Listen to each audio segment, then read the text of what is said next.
Ugnayan, pakinggan! Dito lamang yan sa ating palatuntunan mga kapitbahay.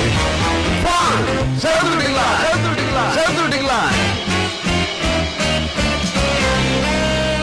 At kagapay ang inyong abang lingkod. Pakinggan si Terrell Salvo tuwing Sabado dito sa FBS Web Radio para sa mga Pilipino. Second hour ng ating Fun Saturday Live, ang ating Insight, Guro-Guro, Opinion, and Saturday Live. General Government Debt. Mga utang ng Pilipino, hindi nila alam, pati yung kanilang anak na hindi pa isinisilang ay may utang na. Hindi lamang sa mga bangko, investors, lokal sa Pilipinas, kundi may utang na sa iba't ibang panig ng daigdig, World Bank, at kung ano-ano pang mga financial institutions sa iba't ibang panig ng daigdig. May utang na, hindi pa pinanganganak. General Government Debt. Well, panahon ni Rodrigo Duterte, isinalin ni Noynoy Aquino ang utang na accumulated from the past administrations up to the last month of Noynoy Aquino to the tune of 3 trillion, 3.5 trillion ang utang na binitawan ni Noynoy Aquino. Although yung 3.5 na yan ay mas mababa kaysa sa utang na dinatnan ni Noynoy Aquino sa kamay ni Gloria Macapagal Arroyo. Nakapagbayad ng malaki ang administrasyon ni Noynoy Aquino. Economically, the country was sound financially. Bumating si Rodrigo Duterte 2016 from 3.5 trillion, ilang buwan lamang ang nakalipay, sumikad ang utang ng mga Pilipino to 3.935. Almost 4 trillion. 3.935. Yan ay 2016, ilang buwan lamang na nakaupo si Rodrigo Duterte. 2017, naragdagan ng 1 trilyon ang utang ng Pilipinas. Naging 4.5 trillion in 2017. In 2018, naragdagan na naman ng another 0.3 trillion, 300,000 million. Noong 2019, kapanahunan ni Rodrigo Duterte pa rin, bawat taon ay umangkla ng katakot-takot na utang ang administrasyon ni Duterte. 2 trilyon bawat taon ang idinagdag niya. From 2019, 2020, 2021, hanggang iwanan niya kay Ferdinand Marcos Jr. ang kaban, nararagdagan ng 2 trillion each year ang utang ng mga Pilipino. Kaya nung iwanan niya ito noong 2022, ang utang ng mga Pilipino umaabot ng 9.5 trillion. 9.5 trillion.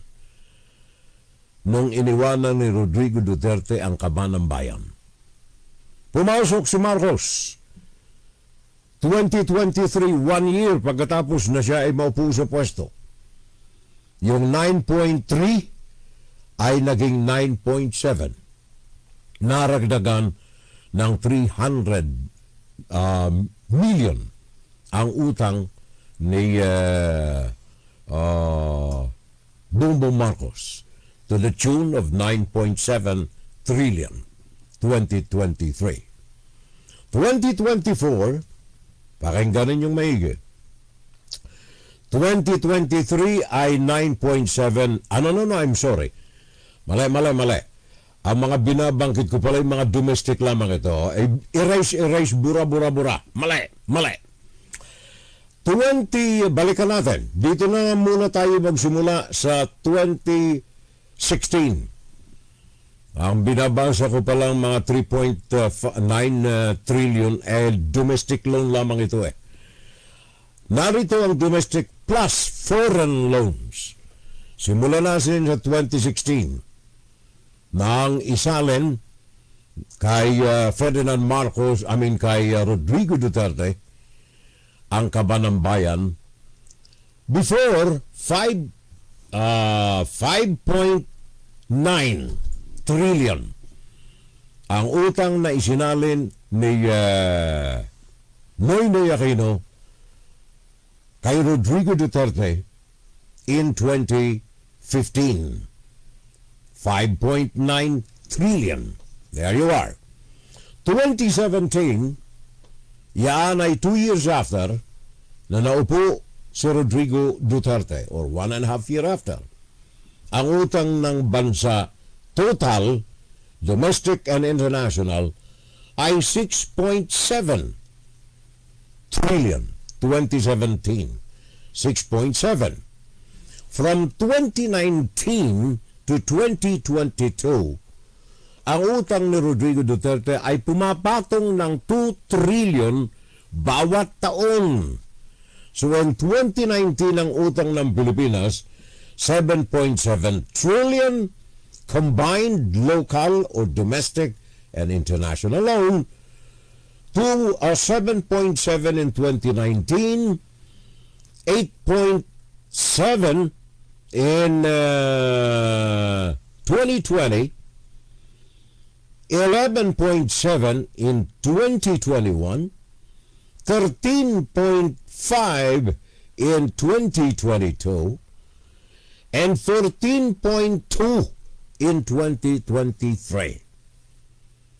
2024 ang utang ng Pilipinas sa panahon na ni Bongbong Marcos from 14.2 naging 16.1 in 2024. So diyan natin simulan mga kababayan ko. 2024, last year, ang utang ng mga Pilipino hindi pa man pinanganganak ay may utang na. Last year, 16.1 trillion ang utang ng mga Pilipino.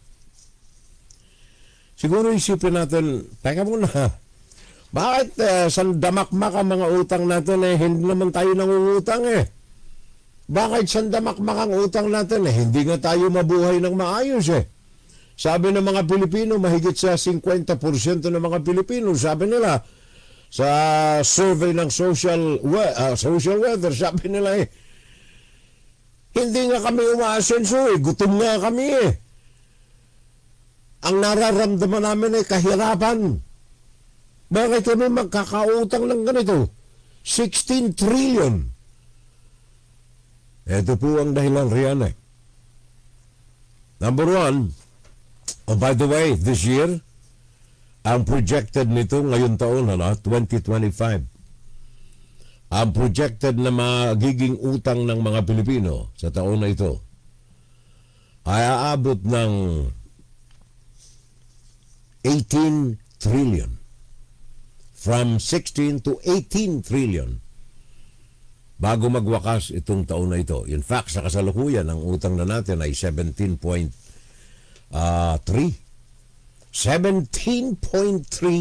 trillion ang utang na natin sa kasalukuyan.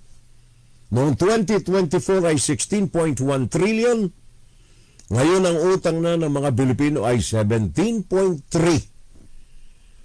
Naragdagan na tayo ng 1.2 trillion kaagad-agad. Wala pang isang taong nakalilipas. Ngayon, bakit tayo nagkakautang ng ganito? Sabi ng mga in-report ko ng mga sources natin the other Saturday, ang mga kadahilanan po niyan, dalawa ang pinakang matitinding mga kadahilanan kung bakit nagkakautang mga Pilipino. Number one, ang malaking gastusin ng mga Pilipino, ng gobyerno I should say, malaking gastusin ng gobyerno sa kanilang national budget ang walang mga ready funding na nakalaan. Walang perang nakalaan. Ang gross domestic product, kunyari, yung kinikita ng bansa. Kunyari sa simplified terminology. Kunyari ang kinikita ng mga ng bansang Pilipinas ay 50 pesos lamang. Pero yung listahan natin ng gagawin natin ngayon, nagkakahalaga ng 100. Paano mo matutustusan yung mga nakaplano natin, yung budget kung tawagin? Nakalagay dyan ang total na budget natin 100, pero ang pera natin sa bulsa at saka inaasahan nating kita sa ating hanabuhay, 50 lamang. Saan natin hahanapin pa yung 50? Yun ang resulta ang mangutang sa domestic banks or international financing companies. Yun ang dahilan kung bakit ang dami nating utang. At hindi lamang yan. World Bank, Transparency International at iba't iba pang mga organisasyon binanggit natin last week. Anong sabi nila? Main source kung bakit nagkakanda kuba ang mga Pilipino sa pagbayad sa utang at sa malaking utang na ito ay ang korupsyon, ang pagbulsa ng mga public officials sa pera ng bayan. Total public debt sa kasalukuyan, 17.4 trillion. 17.5 trilyon ang utang ng mga Pilipino sa kasalukuyan. Kaya kung hindi mangungutang ang mga Pilipino, hindi mangungutang si Bongbong Marcos, bangkarote ang mga Pilipino. Ito po ay ginawa sa magitan ng mga plano na sinakatuparan ni Rodrigo Duterte during his time, na ang budgeting, walang inaasahang sources ng pera mas malaki kaysa sa income, kaysa sa naandyan sa bangko na pambayad dito. In fact, noong 2022, ang deficit, pambayad yung inaasahang kita ng gobyerno at nakaimbak na pera ng gobyerno, ang tawag diyan ay yung gross domestic product at income as against yung utang, 42% ang laging kulang. Kakulangan ng pera ng gobyerno sa utang nito. For example, in 2024 last year, 5.8 ang national budget, kulang ito ng 42%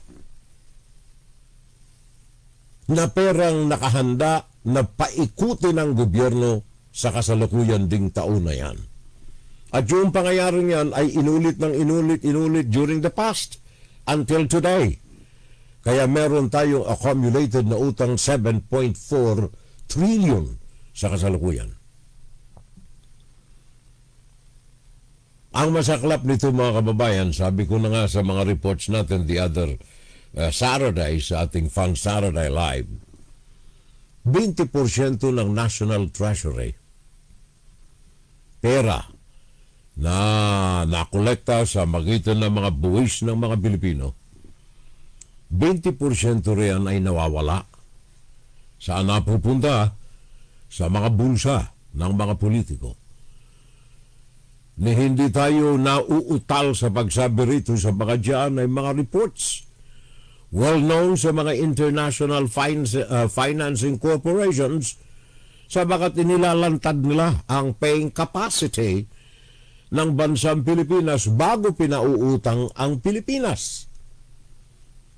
20% ng National Treasury, pera ng taong bayan, ang nawawaldas at napupunta sa mga bulsa ng mga balasubas, mga walang puso, mga magnanakaw, mga mandurugas diyan sa gobyerno.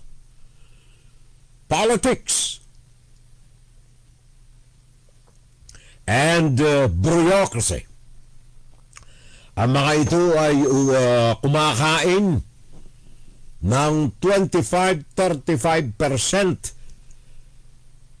Sabi nga nung isang reporter the other day, mababa na yan. Sabi ni Magalong 40%, 45% ang ibinubulsa ng mga politiko sa pagdaan ng pera na ito ng mga nakabudget sa mga infrastructure projects ng gobyerno na pupunta sa bulsa ng bawat politiko.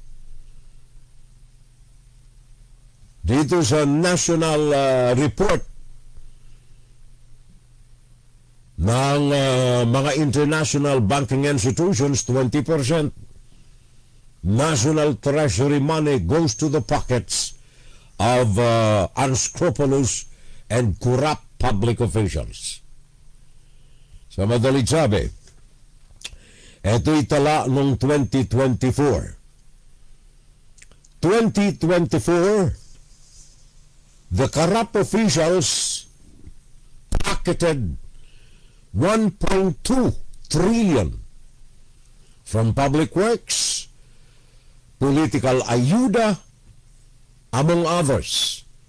Yaan ay 1.2 trillion last year lamang ang ibinulsa na mga mandurugas, mga magnanakaw na mga politiko natin. Ngayon, ano naman ang epekto nitong mga pagnanakaw na ito sa atin, na mga kababayan nating mga Pilipino? Sabi ko na nga kanina, mahigit sa kalahati, 52% ng mga Pilipino sa survey ng SWS. Sabi nila, they feel, nararamdaman nila ng mga Pilipino na mas nahihirapan sila ngayon kung ikukumpara sa mga nakalipas na mga panahon na nagsimula pa sa panahon ni Rodrigo Duterte. Tingnan natin ito, meron akong tala rito. Filipino spending average every week. Dapat daw para maayos man lamang ang isang Pilipino sa isang linggo man lang, makakain sila ng at least 2 ulit sa isang araw. Sa pamilya ng 5. Si nanay, si tatay, 3 anak. Ayon dito sa research study na ito, at least ay kumita sila ng 7,000 pesos a week. So, i-4 na linggo natin yan, 7,000 times 4 is 28,000. 28,000 a month. Ang pangangailangan ng bawat pamilyang Pilipino na may 5 katao para makakain ng 2 ulit man lang. 2 ulit na lamang sa isang araw. Wala na yung almusal. Pananghalian na lamang at saka hapunan. At least 7,000 ang kailangan ng mga Pilipino. Paano ang hindi mararamdaman ng mga Pilipino ang kahirapan? Ninanakaw 20%, sabi ni Magalong, hindi, 45% ang ninanakaw ng mga public officials sa kaban ng bayan taon-taon.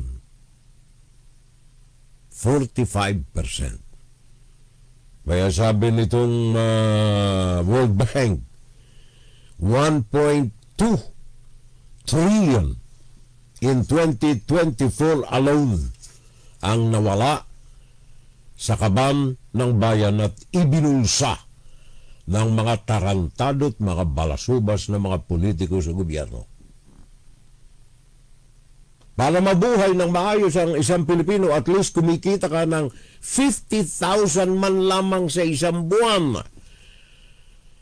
50,000 sa isang buwan. Sino ang may kumikita ng 50,000 sa isang buwan diyan sa Pilipinas?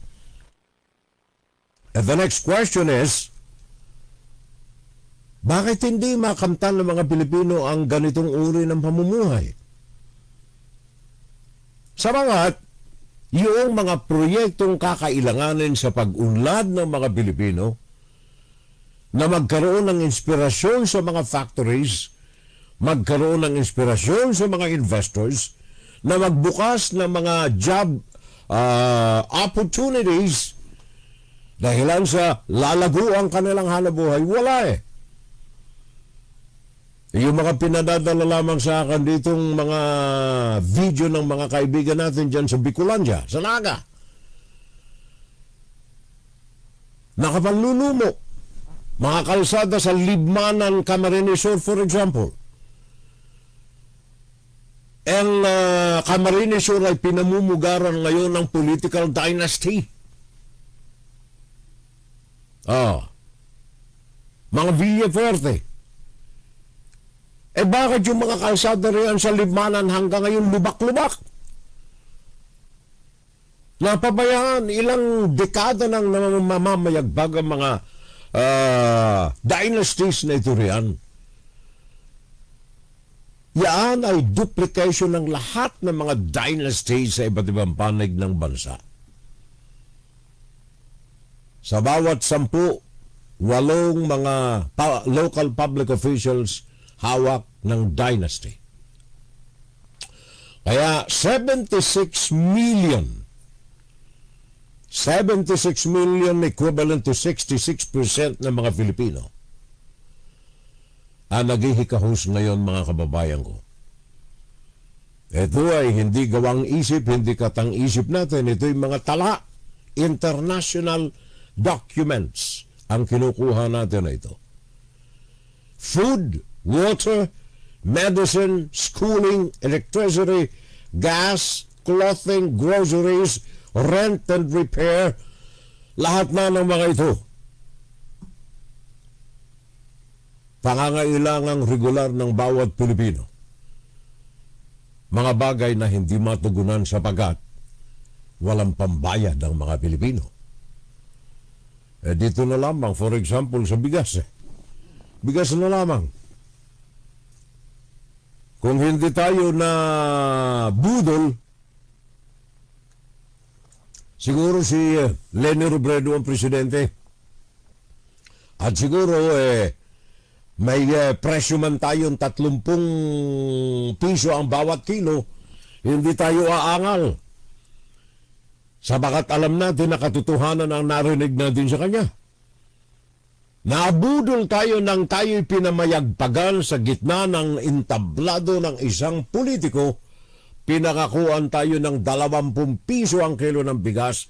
Nagtatatatatatatatatatalon naman tayo. Mahabang talon eh. Dito na tayo. 20 pesos daw ang kilo ng bigas eh. Sino ang papartner sa isang ganitong uri ng tao? Yung mas lalo pang ganitong uri ng tao, dalawa sila eh. Dalawa silang nambalasubas at nantarantado sa taong bayan. Ngayon, pati ang inyong PhilHealth, alanganin ang tayo.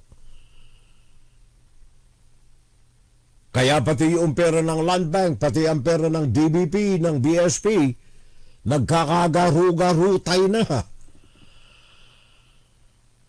Ano itong sinisilip nating report dito na nagsasabi na maging yung mga gold reserves ng gobyerno ay tila kinakalentang. Inaalam natin ang katotohanan dito. Pinag-iisipan na kalantarain, kalantiriin, or basta ganoon. Gold reserve, ha? Sa hirap. Kaya yung mga nakikita ninyong mga magagandang mga edifisyo, mga gusali riyan, real estate sa prime areas, National Capital Region, ay pantabing sa tunay na nangyayari sa mga tunay na mga Pilipino. Remember yung real estate na yung nakikita ninyo, mga high-rise sa Metro Manila. Ang pera riyan, pare ko, at saka ang mundo na yan, ay wala sa ordinaryong tao eh. In fact, ang investment dyan ay wala sa kamay ng mga Pilipino. Silipin ninyong maigi, real estate. Silipin ninyong maigi sino ang mga may-ari ng mga smart cities na yan dyan. Hindi mga Pilipino yon. In fact, meron diyang developer na pinangakalandakan niya na siya ay sympathizer at kasama ng Chinese Communist Party. Supporter, sympathizer ng Chinese Communist Party. So bakit tayo nagkakaroon ng ganitong uri ng problema, mga kababayan ko? Bakit na ibubulsa 20% ng national budget ng Pilipinas taon-taon napupunta sa bulsa ng mga ganid, balasubas, magnanakaw na mga opisyal ng gobyerno? Bakit? Haba na ng panahon na tinahak natin sa larangan ng politika, hindi ba tayo natututo? Hindi po. Ang sagot niyan, hindi eh. Hindi tayo natututo. Tingnan ninyo. Matagal ko na sinasabi ito at pudbud na ang aking dila. 61 taong ko nang sinasabi ito ng paulit-ulit. Na ang hinaharap ng bansa ay nasa kamay ng taong bayan. Kaya tayong mga mamamayan, matuto tayong mag-aral na maikalas natin ang ating sarili sa laylayan ng mga politiko. Sabagat ang gobyerno ay ang tao at hindi ang politiko. Ang problema, talo tayo ng maniobra ng mga politiko eh. Sabi ng mga politiko, kami ang nakakaalam, kami magpapatakbo. Bibigyan na lamang kayo ng akap. Bibigyan lamang kayo ng 4-piece. Bibigyan na lamang namin kayo ng tupad. Bibigyan na lamang namin kayo ng IX. Di ba? IX ang sabi nila riyan eh. Ano itong mga nabanggit kong ito, mga kababayan? Akap, ayuda para sa Kapos Kita Program. Tupad, tulong pangkabuhayan sa disadvantaged. AX, assistance to individuals in crisis situation. Sumada total, ang mga ito po ay mga social welfare dole-outs ng gobyerno. Saan galing ito? Hindi ito galing sa bulsa nitong mga politiko, hindi ito galing sa bulsa ng mga dynasties. In fact, ginagatasan ito ng mga politiko na ito, ng mga dynasties na ito, upang manatili sila sa pwesto. Kaya instead na bigyan kayo ng mga magagandang mga kalsada, upang ang mga investors ay mahikayat na maglagay ng kanilang factory, maglagay ng kanilang milling operations, maglagay ng kanilang mga komprador sa mga provinces. Walang kalsada eh. May kalsada puro putik. Asa ng tren? Mantakan mo eh. Bago pa natapos ang digmaang ikalawangan ng daigdig, may maganda na tayong perokaril sa Pilipinas. Railroad. In fact, nakagisnan ko sa Bicol nung ako'y lumalaki na ang main transportation from Legazpi, main transportation from Naga to Manila ay tren. Bakit? Sabagat isang bagong, 100 na tao ang nandiyan. Kabitan mo ng 10 bago ng isang tren na ruta, daan-daan ang pasahero na nabibigyan ng benepisyo. Meron pa silang mga lalagyan ng mga kung ano-ano mga produkto. Ngayon nasa ng tren. Nire-rehabilitate. Taon-taon nire-rehabilitate naman eh. Pero sa bawat rehabilitation na yan, 45% ng funding dyan napupunta sa bulsa uli ng balasubas ng mga contractors at mga politiko. Sino mga contractors? Kamag-anak ni Congressman kamag-anak ni senador, kamag-anak ni mayor, kamag-anak ni governor. Kaya itong mga congressmen natin na ito, wala silang initiative na isulong ang mga tunay na pangangailangan ng taong bayan, infrastruktura. Sinusulong nila pero kumikita sila, 45%. Pag-release lamang ng fund, kumita na sila ng 20%.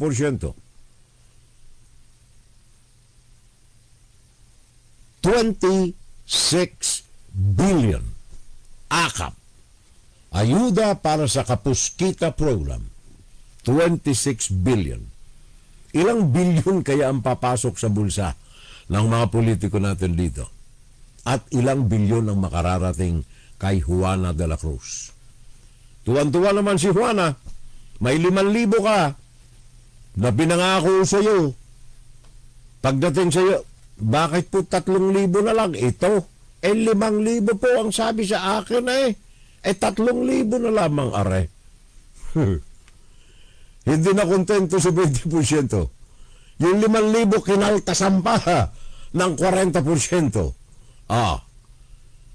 15 billion sa tupad tulong panghanap buhay sa disadvantaged. 45 billion sa AX, assistance to individuals in crisis situation. Pwera pa yan dun sa sinasabi ni Benjamin Magalong na alkalde ng Baguio, yung 777 racket. Ano raw itong 777 racket na ito?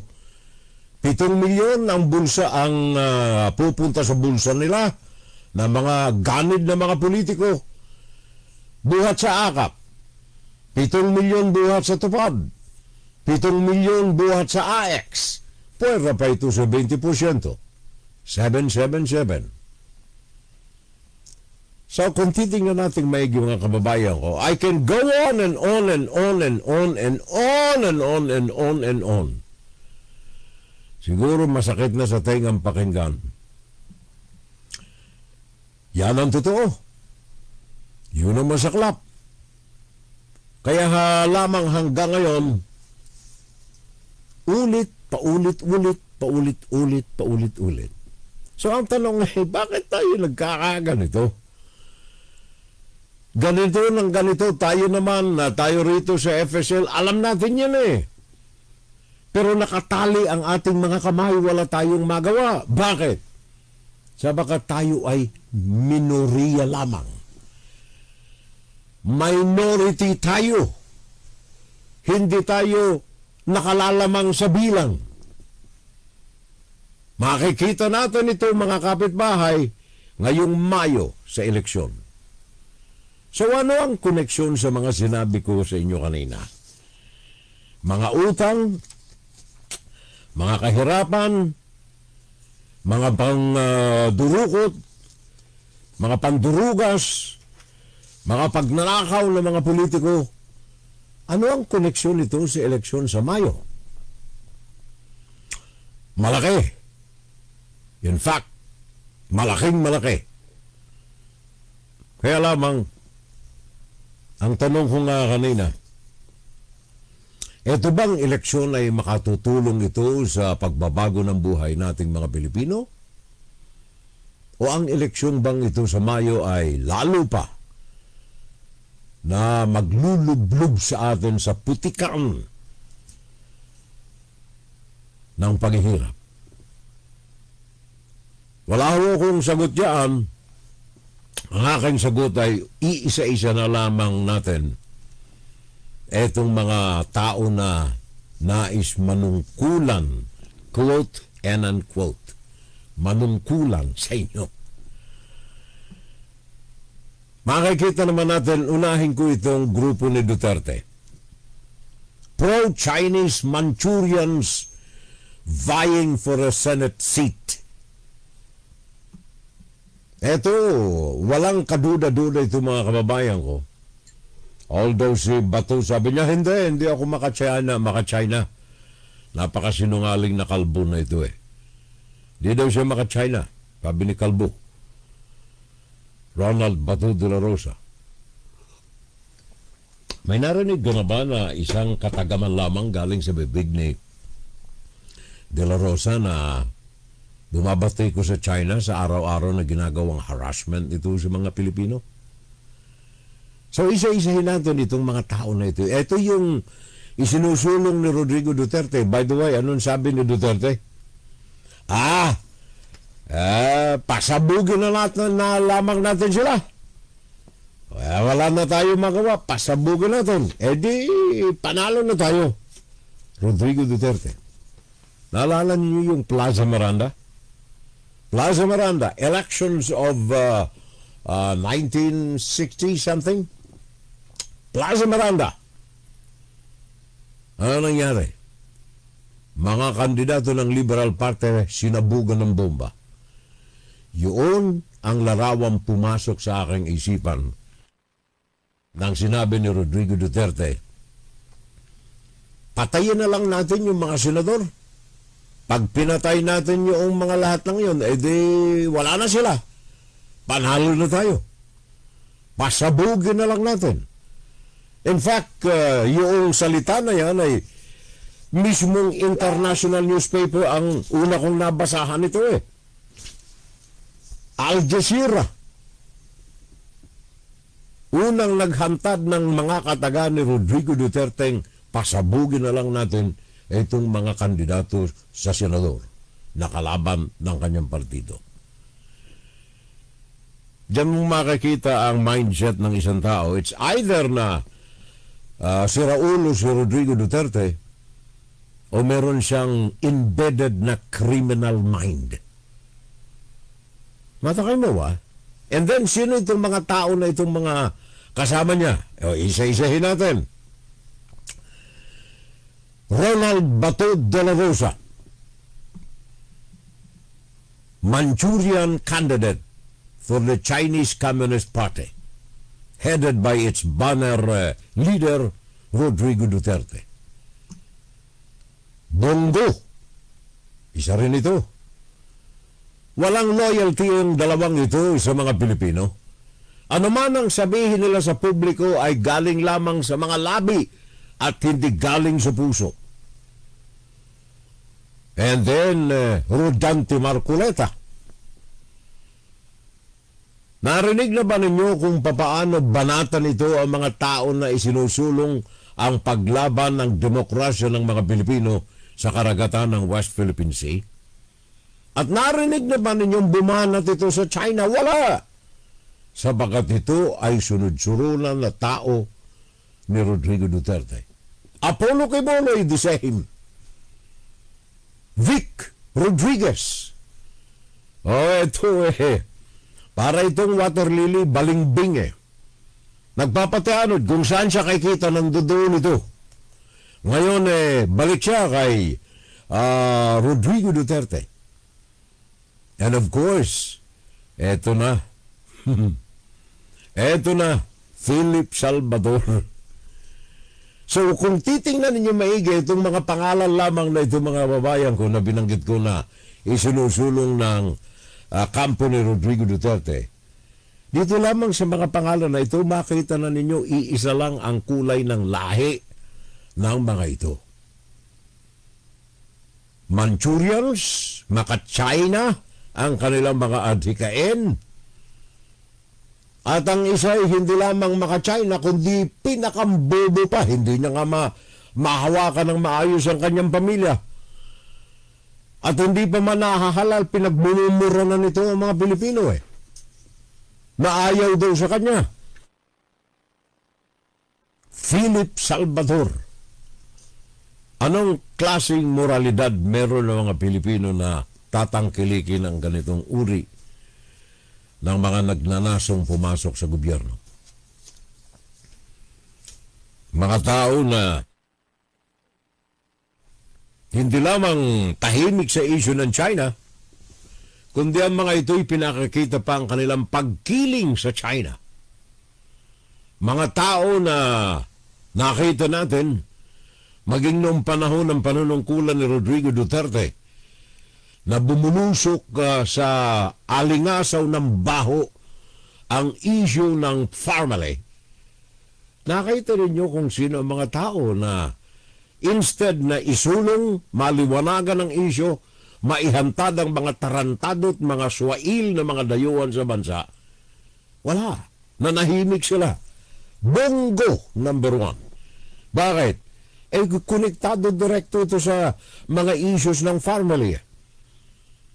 Kaya noong hiniling ni Dick Gordon ang pirma, endorsement upang kasuhan ng family, ang ilan sa mga itong mga senador na ito tahimik, ayaw pumirma. Hindi pumirma sa Blue Ribbon Committee endorsement para makasuhan ng mga opisyal ng family, kaya walang nangyari sa issue. Pia Cayetano, for example. Ito ang mga tao na ito na tahimik, subalit mapanganib para sa taong bayan. Bongo, of course, maliwanag yan. Ever since siya na ang link sa pagitan ni Rodrigo Duterte at saka ng mga balasubas na mga tauhan ng family. Bongo, Amy Marcos, kung papaano hindi ko maunawaan ang tunay na pagkatao at tunay na kaluluwa nitong si Amy Marcos. Hantaran na inuupakan ang husto ng mga Duterte nitong nakalipas lamang na 24 oras Inuupakan ng husto ng mga Duterte ang inyong presidente Ferdinand Marcos Jr., namesake ng kanyang tatay. Si Amy Marcos nakakuyupot, nakaaka pa sa palda ni Sara Duterte. Well, of course, Bong Revilla, Lito Lapid, ang mga tahimik sa Senado na may mga mansions na dyan sa Pampanga. May mga golf course dyan sa Pampanga. Saan galing ang pera ng mga ito? Lito Lapid, paki-explika. And of course, Francis Tolentino. Wala pa akong nakitang taong kagaya nito sa modern political history ng Pilipinas na tunay na nagpapakita ng pagiging water lily ng isang trapo mga traditional politicians diyan sa bansa, Francis Tolentino. Kung titingnan ninyo yung kanyang demeanor, maging yung mukha niya, sa mga ngiti lamang nito, hindi mo paniniwalaan at you cannot trust. Maging ang kanyang ngiti ay hindi mo pwedeng pagtiwalaan Francis Tolentino. Oh. And then of course, tingnan natin itong iba pa. Binabangkit natin ito sa bakat nais nating ipaabot sa inyo mga kababayan ko. Baka makatulong tayo kahit papano na mapili natin ang talagang tunay para sa ating mga Pilipino o yung mga balasubas na magdaragdag pa ng pabigat sa taong bayan. Tingnan ninyo ito, Francis Tolentino. Sabi nga ng isang media man na alala ko the ultimate balimbing, Francis Tolentino. Pinanganak ito sa Bicol pero hindi ito Bicolano Pinakang ultimate na balimbing. Tatahitahimik lamang ito. Tingnan sana ako kapag kumapit ngayon. Ito malakas-lakas ito dito na nakakapit. Kapit siya! Kapit tuko kay Rodrigo Duterte sa 4 na taon na panunungkulan ni Rodrigo Duterte. Matapos ang 4 na taon, ngingiti-ngiti siya na ngiti na parang ngiting buhaya. Hindi mo mapagkakatiwalaan ang ngiti ni Francis Tolentino ngingiti-ngiti niya. Saan kaya ako? Tapos na si Rodrigo, ito, si Marcos ako. Marcos, tahimik lang ako. Tahimik lang. Yan. Kaya nandun siya sa ticket ni Marcos ngayon. And then, ito ang matindi. Magkakapatid na mga Tulfo. Noong araw, talagang public service sila Nabuntisan ka, punta ka kay Tulfo at humingi ka ng tulong na ayudahan ka sa anak. Natanggal ka sa trabaho, punta ka kay Tulfo at kakastiguhan niya ang employer mo. Na dunggol ka sa kalsada kahit mali yung tawid mo, punta ka kay Tulfo upang banatan niyo ang driver na nakalintek sa iyo sa kalsada. Sa common tao, hero si Tulfo.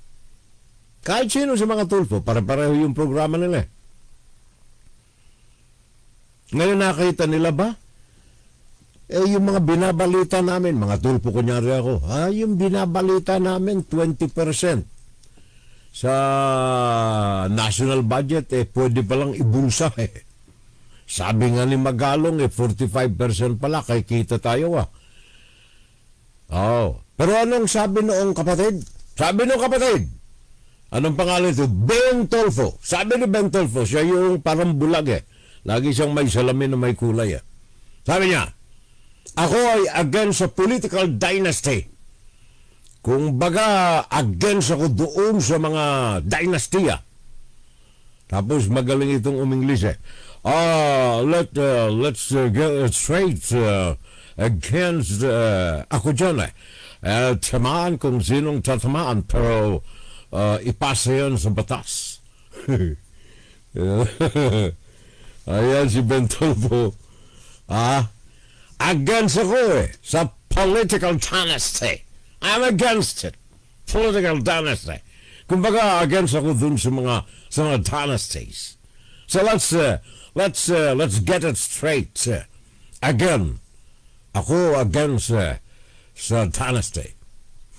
Kung sinong tatamaan pero ipasa ko yon sa batas. Against sa political dynasty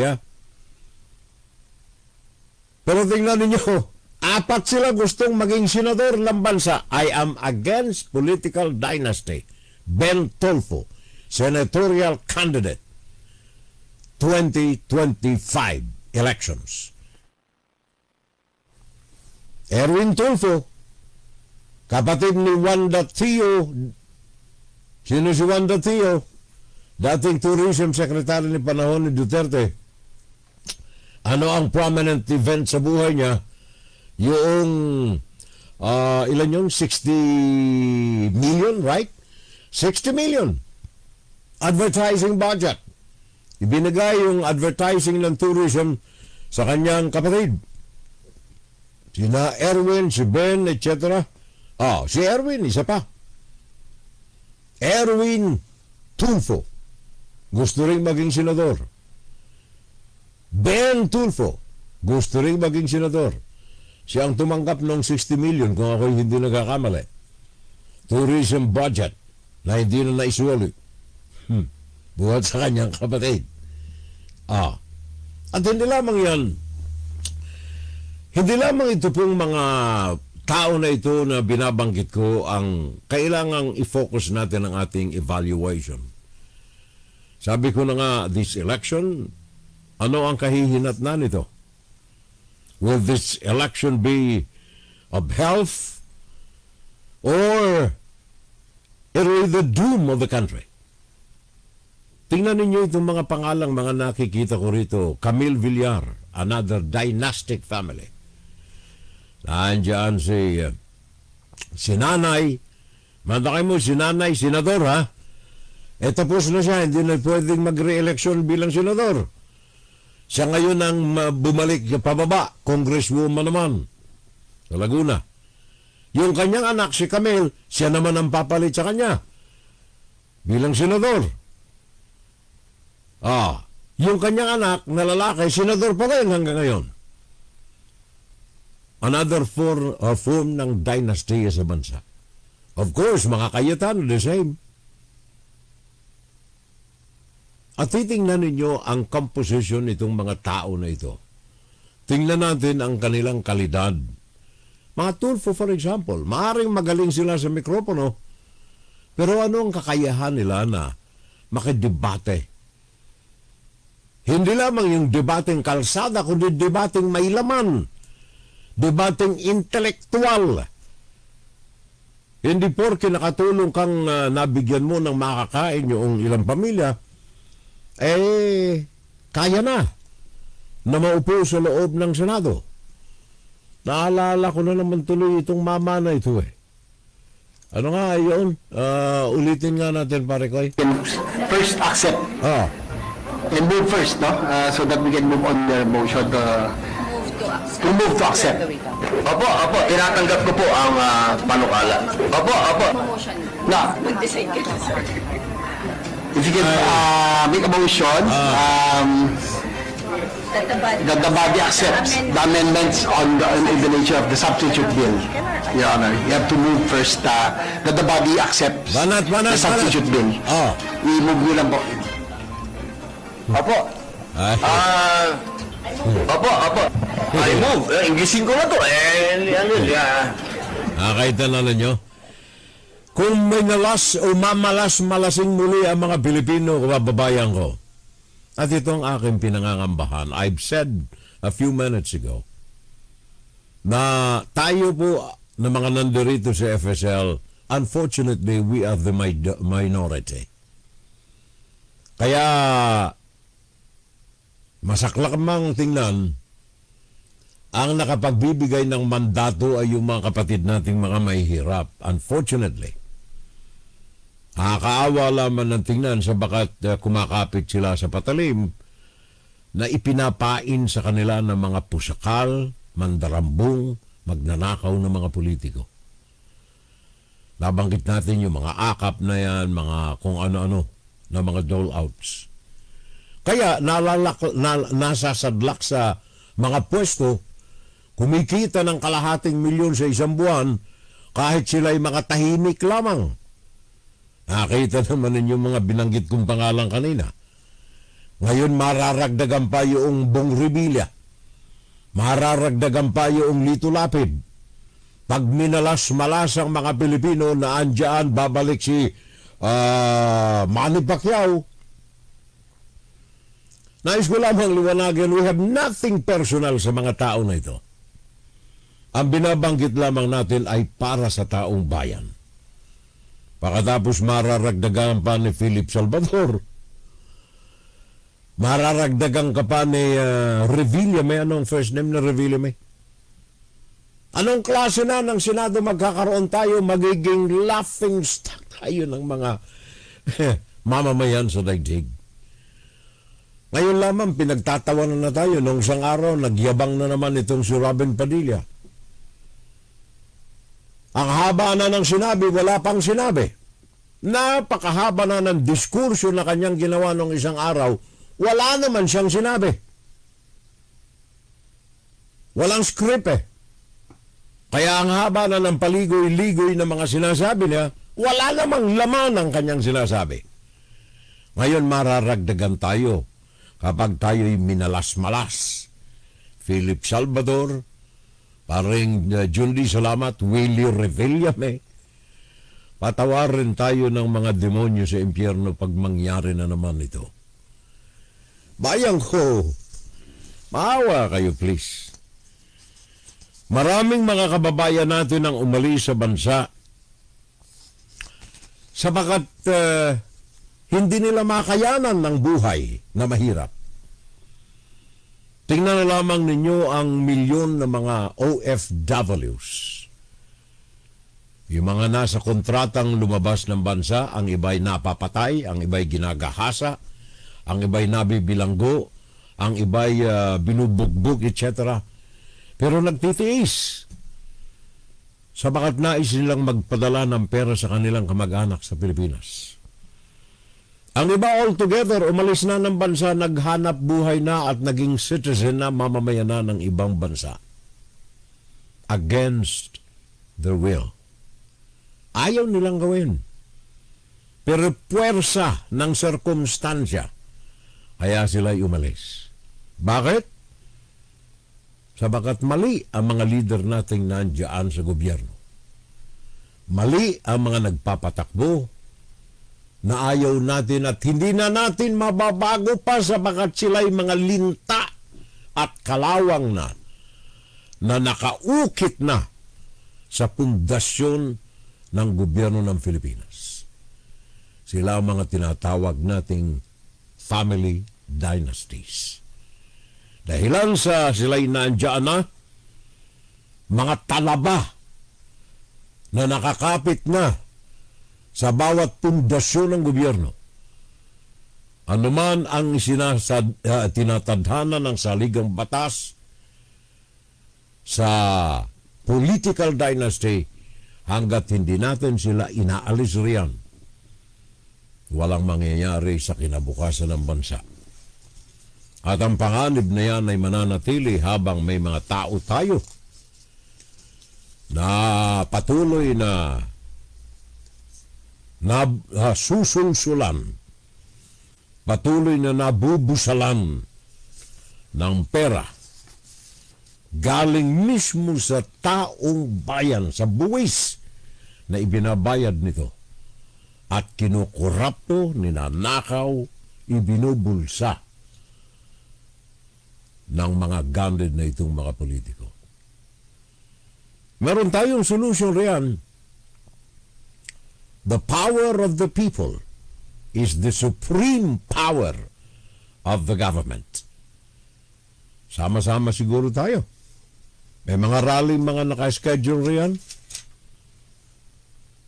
Siguro makiisa tayo at makirinig. Makiisa, makilakad, at makisama. Baka sakaling ito ang ating pag-asa. Inside, guro-guro, opinion, and Saturday Live.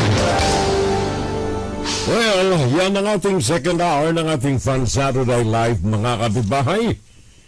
Hari naman na tayo po ay makapulot man lamang kahit papano ng mga bagay-bagay